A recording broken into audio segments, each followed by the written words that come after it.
there is another very interesting phenomena which happens in nature. See, when rain happens, what do you think the height of cloud must be? Clouds must be from the surface of earth.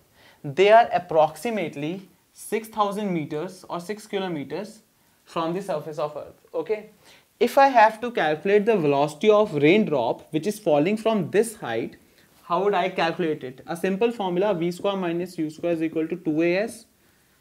I am finding out final velocity with which raindrop strikes the earth's surface or strikes us when we are in the rain. So v square, initial velocity is 0, 2 times oscillation, I am taking it 10 for convenience, s 6,000. What will I get? 6 into 2, 12, 1, 2, 3, 4 zeros. This is v square, or v is equal to under root this much value. What will this be? This one, and root 12. It will be definitely more than 3 point something. I'm just taking it 3. Okay. So the velocity is greater than 300 meter per second. So is this the velocity of raindrops which hit our surface or hit us? No, because this velocity is even more than the velocity of bullet fired from a gun.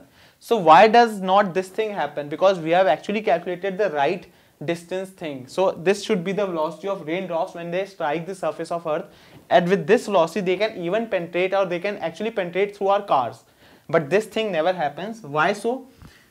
The reason is because we are studying about terminal velocity. This is the reason. Terminal velocity. Now what is terminal velocity? When a body falls from another viscous medium with certain velocity, its velocity increases up to a certain limit, and after that it becomes constant. That maximum velocity, that maximum constant velocity with which it further falls down is called terminal velocity. So what is terminal velocity? It is the maximum velocity, maximum constant velocity with which a body falls through another viscous medium. So consider this raindrop, spherical raindrop falling through this medium, viscous medium. Let it be air. Okay. Density of this body be rho, and outside density be sigma. Okay. Viscous force here is, viscosity is eta. Alright. Radius of that raindrop be r. I am just taking an example of raindrop, but otherwise this formula, this terminal velocity is applicable everywhere. Okay. Just to make you understand, I am saying this thing in terms of raindrops. Now when it is falling freely, what are the forces acting on it? Number one, weight, that is true weight of this drop, true weight of this body which is acting downwards. But there are two forces which are acting upwards. One is buoyancy, that is upthrust, the buoyant force which will be acting due to the amount of or the weight of fluid displaced by this body, that is upthrust. Another one is viscous drag force, which we just studied. So viscous drag force which will oppose the motion of this body in the viscous medium.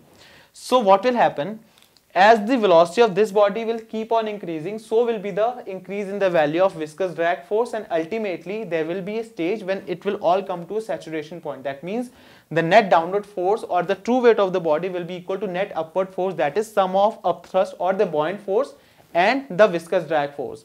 And when that will happen, then there will be a constant velocity which this body would have achieved, and with that velocity only it will complete its journey or fall down with that constant velocity. Now, to find the value of that velocity, what is true weight of the body? Mg for this body will be equal to upthrust plus upward drag force.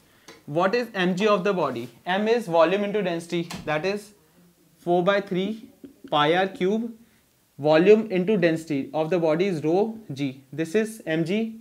Upthrust, this is the weight of the fluid displaced. So weight of the fluid displaced will be again mg, but instead of mg I'll be writing it v rho g, that is volume into density into gravity. So volume would still be the same because the volume of the body will be equal to the volume of this fluid displaced, but this time density will be of that fluid, right?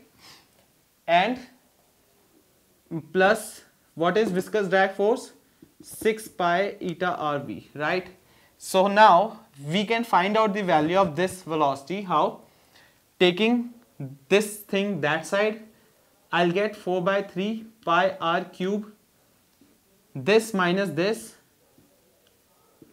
g upon 6 pi eta r, 6 pi eta and r.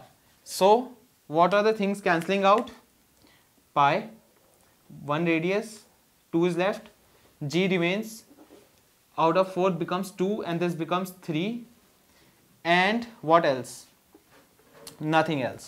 So the formula of velocity comes out to be velocity or terminal velocity Vt. This is equal to 2r square,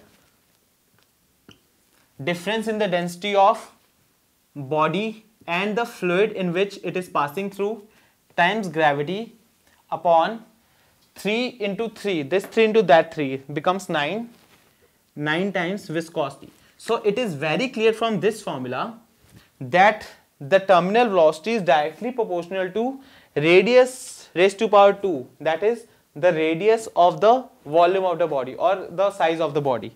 It is also inversely proportional to viscosity of the medium. Lastly, difference in the density. So what if the density of liquid in which it is flowing is greater than the liquid of the body itself? What if that means sigma is greater than rho? This will make this thing negative, velocity negative, that means this body is going to move in upward direction. This is the reason why the bubbles in a soda bottle always rises up. They don't go down, they rise up. The reason is this: the density of fluid in which they are flowing is greater than the density of their own body. So this gives you the value of terminal velocity for a body which is moving in a fluid.